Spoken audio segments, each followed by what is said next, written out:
તો નમસ્કાર દોસ્તો, ગુડ મોર્નિંગ. તો પહેલાં મારું ઇન્ટ્રોડક્શન આપું તો હું છું ફેનિલ, અમદાવાદ ગુજરાતથી. હું ઘણા સમયથી વિચારી રહ્યો હતો કે હું એક નવી યુટ્યુબ ચેનલ સ્ટાર્ટ કરું, એમાં વ્લોગ બનાવું, કેમ કે મને વ્લોગ બનાવવામાં, વિડીયો બનાવવામાં આ બધામાં બહુ વધારે રસ છે. ઘણા સમયથી વિચારી રહ્યો હતો તો ફાઇનલી મેં આજે હિંમત કરી જ દીધી છે. મને ખબર છે કે 100 મિસ્ટેકો હશે અમારા પહેલાં જ વ્લોગમાં.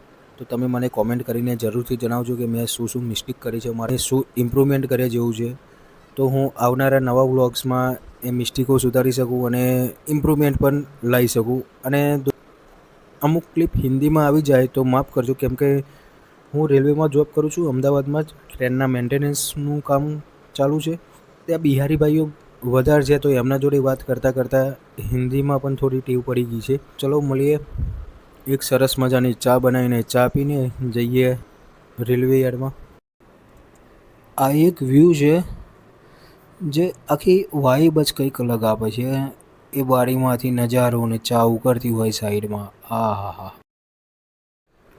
તો હવે ચા પીને તૈયાર થઈને મળીએ તમને फटाफट. तो दोस्तों मैं हो गया हूँ तैयार. तो अब चलते हैं. जो भी मेरा उधर काम होता है, रेलवे का मेंटेनेंस कैसे करना होता है, इसमें क्या क्या काम आता है, वो सब आपके साथ शेयर करूँगा. तो आप सपोर्ट बनाए रखना. ऐसे ही मैं नए नए वीडियोस लाते रहूँगा आपके साथ. ट्रेन का या कुछ भी बाहर घूमने जाऊँ या कोई भी हो, मैं आपके साथ जो भी मेरी ज़िंदगी का पल है वो आपके साथ शेयर करूँगा. तो बने रहना. अब मिलते हैं रेलवे के यार्ड में.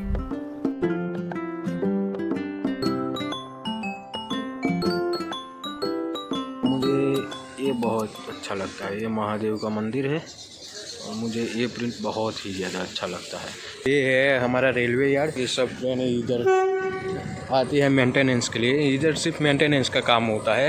ये यार्ड की हेड ऑफिस है. इधर से जो भी ट्रेन होती है उसकी एडवाइस लेने की है.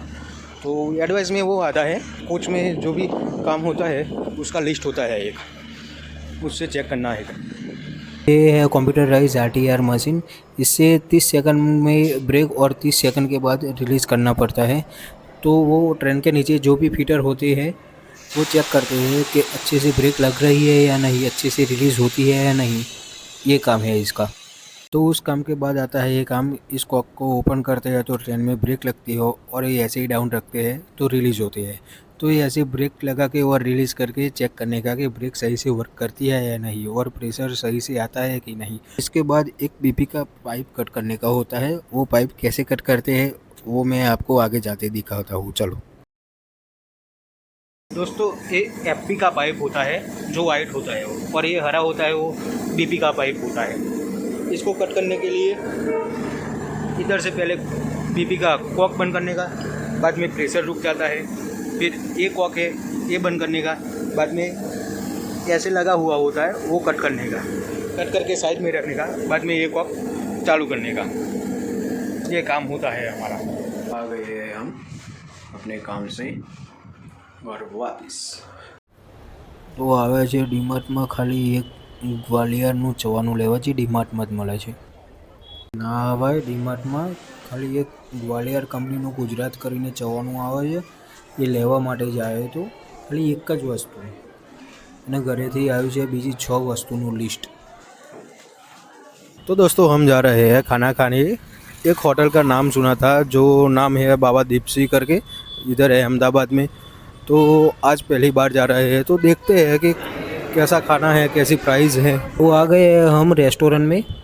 तो आज संडे के कारण पूरे 1 घंटे का वेटिंग बोल रहे हैं. तो देखते हैं कब नंबर आता है. तो फाइनली 40-45 મિનિટમાં નંબર આવી ગયો છે જમવાનું. તો જોઈએ કેવું છે.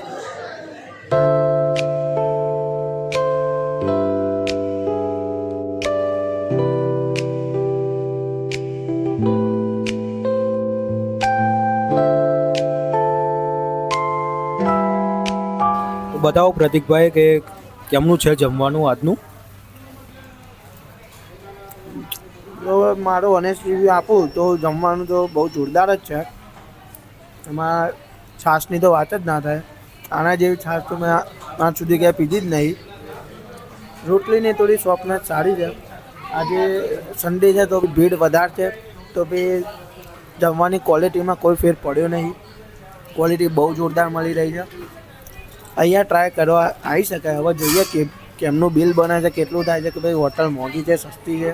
તો આવ્યું છે આ અમારું બિલ 980 રૂપિયા. તો જમવા પ્રમાણે એવરેજ જ કહેવાય. અવાય અહીંયા સારી હોટલ છે, એકવાર આવો તમે. આ એક રાતનું વ્યસન થઈ ગયું છે અમારા બધાને કે જમીને પત્તા તો રમવા જ પડે.